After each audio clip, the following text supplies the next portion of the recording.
we are going to explore our materials for next time. Something you're going to use next time is some parchment paper. This is not going to go in the kiln. The kiln is a special kind of oven where we put earth and clay. But next time you're going to write your name. This is going to be the parchment paper that I use to keep track of which piece is which person's piece. Now, next time, you're going to get half of a slice. This is a quarter cut of clay, but today, for you guys to explore, I have given you fourths. Be really careful to find the ends of that cellophane as you open it up. If it starts feeling too dry, definitely let me know, and I have some H2O, some water that I can put on it. Now you're going to notice that I gave you a piece that's a little bit bigger than the parchment paper. That's way, when you look at your design, you can decide what shape you want. Well, here's the design of my piece. I have a corner that I'm gonna have so that my piece can connect to my friend's piece. And I have my legend, my compass rose, and my topographical map. Now to make it 3D. The first tool I want to introduce you to is the needle tool. You can also use a toothpick. But the needle tool is pretty cool because you can get those shapes that you want. So I'm gonna put this on my parchment paper and think about my design. I'm gonna go up and around, and then I have a little bit of a divot, and there is my piece. Now all of this extra that I have cut away is now what I can use to build. Some of the things you might have, like I have this mud pit.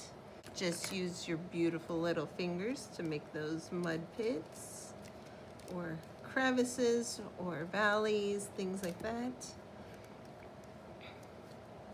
So I'm just using my finger. Another really cool tool I have in here is gift cards. So for the gift cards, I can smooth my piece out. You can also do this with your finger, of course, but it gives that nice flat planes that I'm looking for. Another cool thing I can do is if I have accidentally smushed it a little bit, I can go back in and I can make straight line cuts with my piece. Now, the next part, you're going to use your scraps. When I'm looking at my house, I'm going to show you that the toothpick can work just as good. So I'm going to kind of form that to be more 3D. I'm squishing it.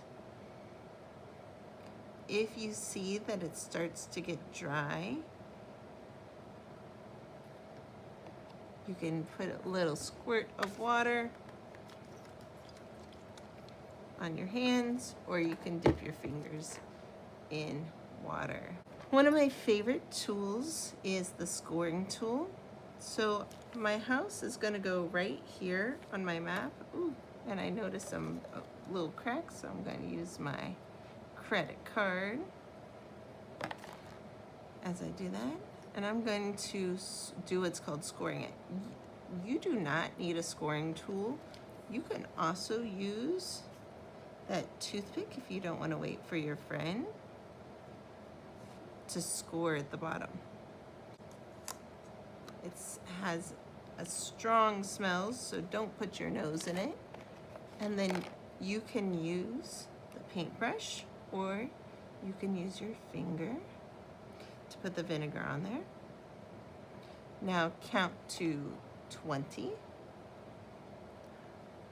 I'm speeding up the video, and then I'm gonna make a secure connection. Make sure to put a good amount of pressure. Try not to ruin my little house too much. And then I can always go back in there and reshape it. But anything you're gonna add onto your clay, you need to slip and score.